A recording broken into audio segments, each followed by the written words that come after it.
Hi, I'm so glad you guys are here. Can you guess where I am today? If you were with me in chapter 14, you noticed I switched it up and went to a different location, not my backyard.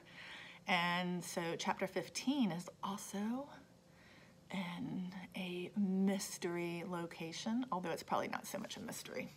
Just having a little fun here. Okay, so today we're going to be reading Schooled, chapter 15. It is from the perspective of Hugh Winkleman. So grab your book, open up to page 96, and let's see if Hugh decides to maybe confess to Cap what's going on, or not, or I don't know. What might Hugh do? Let's find out. Okay, you guys, chapter 15, here we go. Okay, somebody's listening. Chapter 15, Hugh Winkleman. Cap's best friend? I was surprised when I overheard someone calling me that. Not that I had a problem with it. When people discussed me, the sentence usually began with, "The biggest dork in the whole school is." Friend had to be a promotion from that. And it was true. Well, true-ish. If anybody was his friend around here, I was. We spent a lot of time together, but only at school. For all I knew, he stepped off that bus every afternoon and was whooshed into Dimension X, which might have explained a thing or two about his personality. I tried to take the friendship further a couple of times, but he didn't want to join the chess club. He gave me a whole speech on the evils of competition. And when I invited him over to my house, he just said no. He wasn't being rude, he was just being Cap. Obviously, I couldn't invite myself to the place where he was staying, since that wasn't really his home. Okay, I figured, how about neutral territory? Maybe I could coax him into a trip to the mall. That's a really cool shirt, I told him. Where did you buy it? Another dead end. Rain and I do our own tie-dyeing at the community. When he caught me off guard, do you want me to teach you? Breakthrough. We reconvened the next morning in the art room before classes. I brought a couple of plain white t-shirts and Cap showed me how to scrunch, twist, and tie them up, securing them with rubber bands. Then he rummaged through the cabinets and took out enough chemicals to create a small nuclear bomb. Well, not really, but it was a lot of stuff, mostly paints and dyes and solutions to make the colors permanent. We were dipping the first shirt in a tub of purple when Miss Agnew came in to get ready for first period. Uh-oh, I thought, we'll be finishing this job in detention. Hugh Winkleman, I hope you've got permission. Her eyes fell on my partner in crime. You're Capricorn Anderson. I've heard about you. What you did for Mr. Rodrigo, you're a hero. She peered into the sink. Wow, tie-dyeing?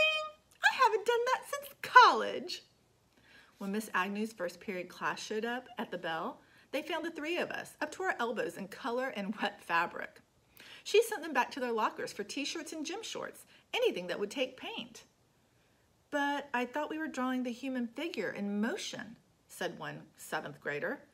Tomorrow, Miss Agnew promised absently. Today we tie-dye. She even called down to the office and got Cap and me excused from period 1 so that we wouldn't get in trouble. But I guess the conversation didn't stop there because a few minutes later, an announcement came over the PA. Those students interested in tie-dyeing with 8th grade president Capricorn Anderson should report to the art room. Well, what self-respecting middle school kid would turn down a free pass to get out of work? We were mobbed in there. People were lined up with their towels, socks, underwear, and any canvas bag that was supple enough to be twisted and tied. Miss Agnew was in her glory. Never before had her art room seen such enthusiasm.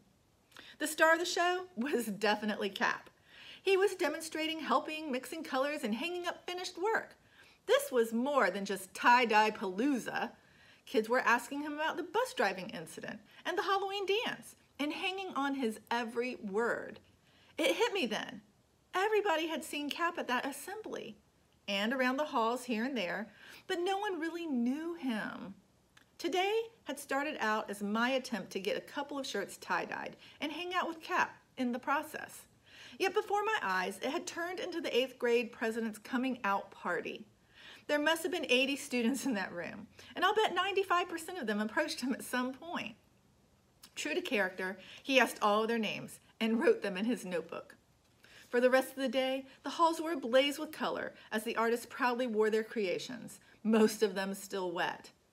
It was a carnival atmosphere with lots of pointing and laughing and high fives, which might explain why I almost didn't notice something else that was different about today. There wasn't a single spitball lodged in Cap Anderson's hair. Not one.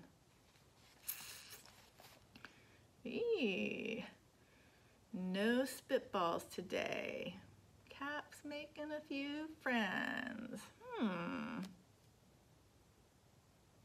have to find out what happens next. Say bye, Slim. See you guys soon. Take care.